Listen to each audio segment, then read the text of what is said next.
Bonjour, c'est Yannick de Formation pour les pros, prestataires et formateurs photo-vidéo pour les conseillers immobiliers. Alors aujourd'hui, dans cette vidéo, nous allons voir ensemble comment bien choisir son téléphone pour faire de belles photos immobilières, les caractéristiques qu'il doit absolument posséder et les modèles que je recommande actuellement. Alors juste avant de commencer, pour ne pas oublier, je vous mets sous la vidéo deux ressources que vous allez trouver en cliquant sur afficher plus sous la vidéo. Donc un lien vers la page du matériel que je recommande pour les photos immobilières, que ce soit appareil photo ou téléphone, que j'actualise régulièrement, parce que peut-être que vous allez regarder cette vidéo dans un an et ce sera plus d'actualité. Donc je vous mets les meilleurs rapports qualité-prix, ce que je conseille et ce qui est adapté à la photo immobilière pour les conseillers immobiliers. Et je vous mets aussi un lien vers ma formation photo immobilière pour ceux qui voudraient aller plus loin, apprendre à cadrer, se placer, faire 2-3 réglages et retoucher leurs photos.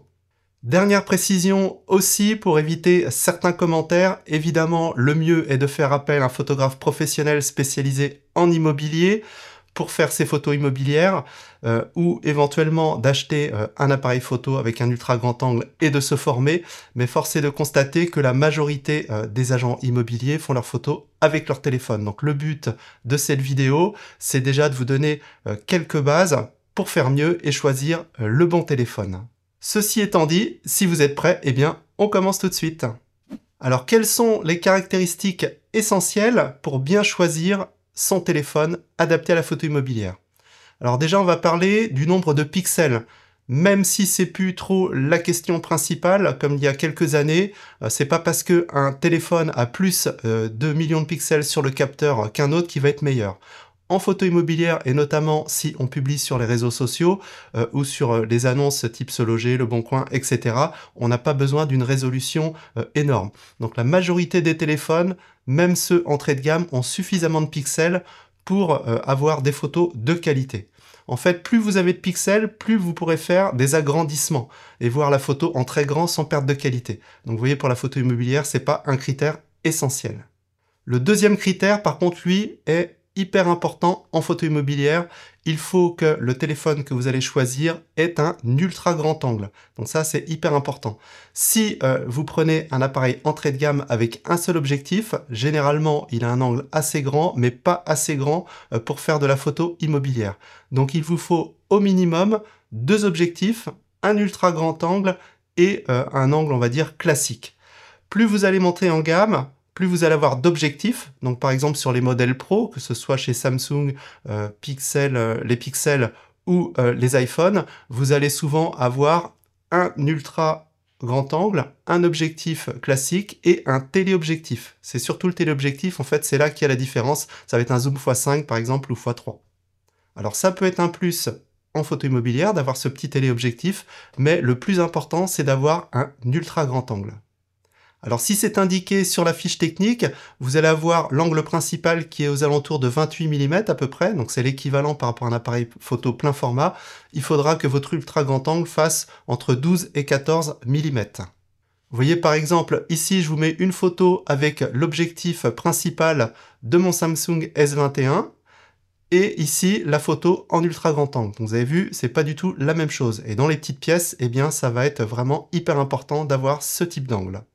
Le troisième critère important, ça va être la qualité des objectifs et l'ouverture.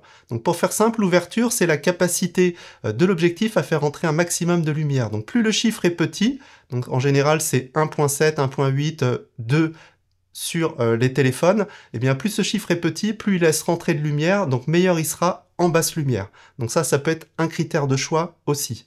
Une autre fonction aussi qui peut être intéressante, c'est est-ce que ce téléphone propose un traitement d'image HDR.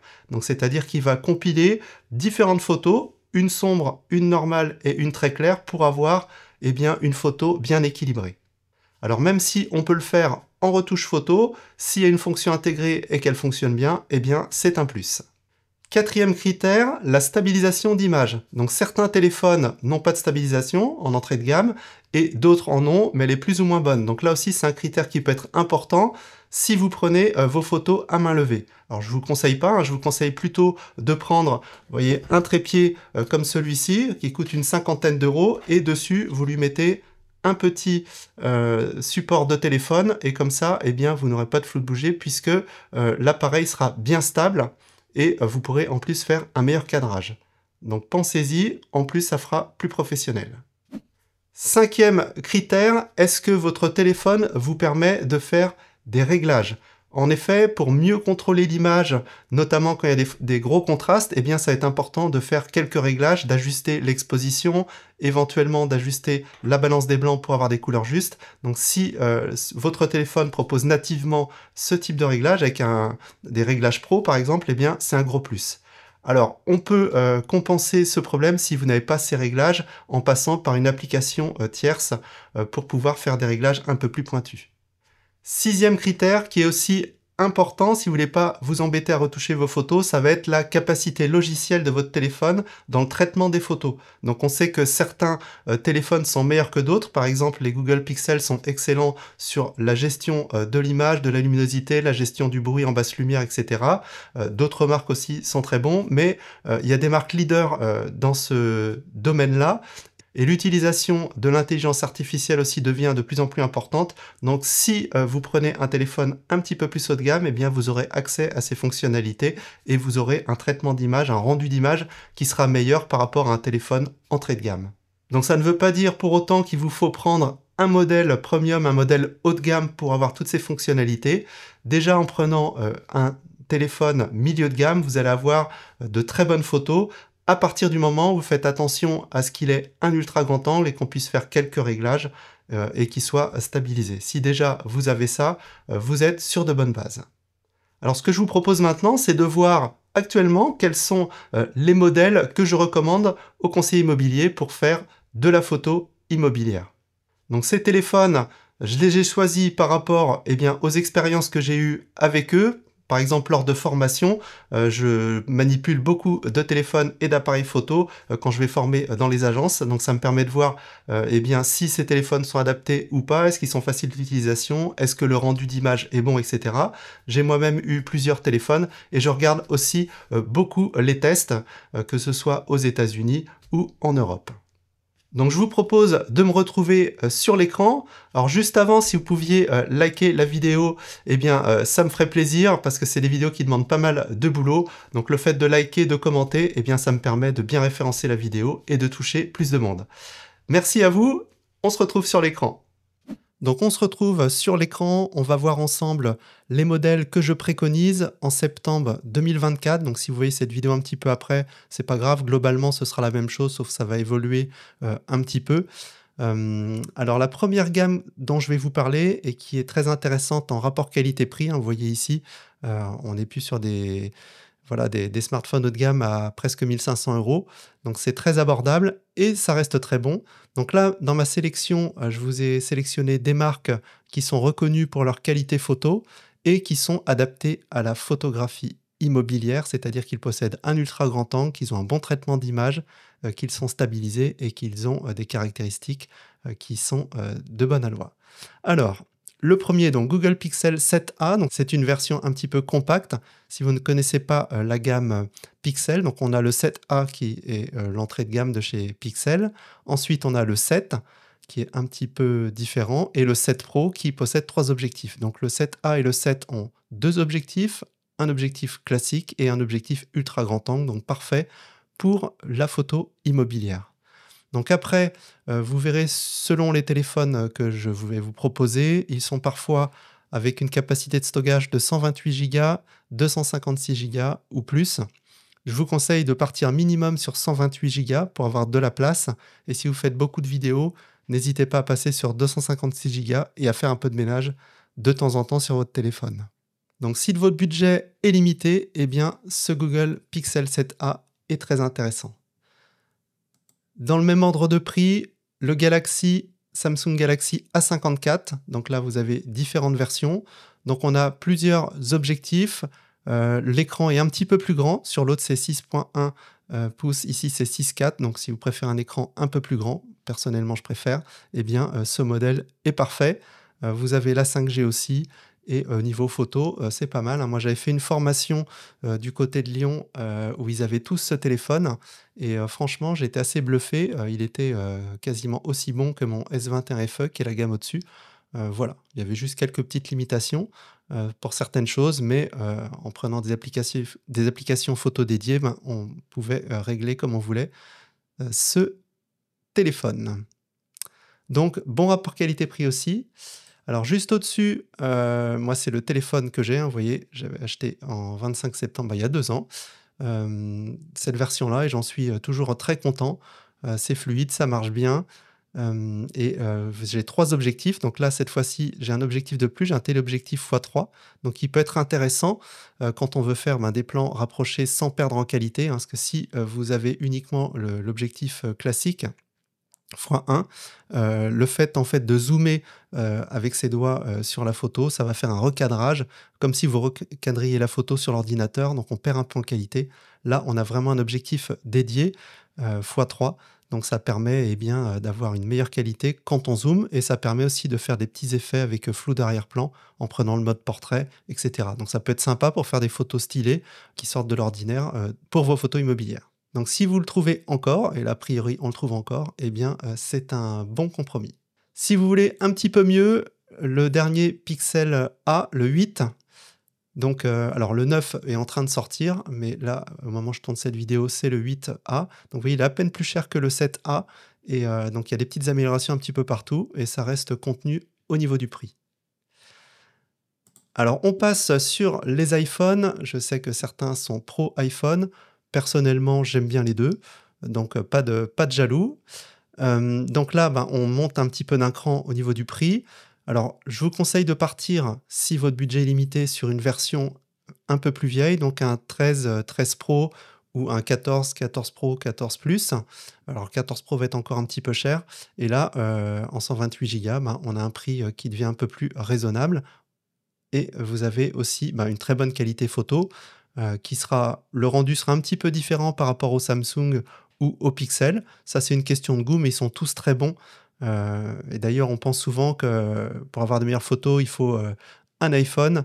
Alors c'est complètement faux et je vais vous le montrer tout de suite, hein. Comme je vous le disais, c'est une question de rendu. Si vous allez sur le site, DxOMark, qui classe, eh bien, qui fait des tests, hein, de façon scientifique sur les objectifs, les appareils photo, les smartphones, eh bien, vous voyez que le classement actuel, et c'est souvent le cas, c'est souvent les Huawei qui sont, les meilleurs. Vous voyez Google Pixel, les Honor, donc Honor en fait, qui était associé à Huawei. Alors c'est pas très clair leur situation, mais vous savez que avec Trump, les entreprises américaines ne pouvaient plus travailler avec des entreprises chinoises, ce qui fait qu'on a pu les services Google sur les Huawei, ce qui est bien dommage. Moi j'avais cette marque-là avant et j'en étais très satisfait. Je suis passé chez Samsung parce que ben, moi j'utilise Google Agenda et Gmail. Donc si vous voulez toujours cette qualité-là, vous passez sur du Honor. Et ce sera très bien. Mais donc vous voyez, les meilleurs sont pas forcément les iPhones, hein. Vous voyez, le 15 Pro Max, il est 7e. Donc voilà, je vous laisserai aller voir si vous voulez. Donc c'est dxomark.fr et vous allez chercher ensuite smartphone.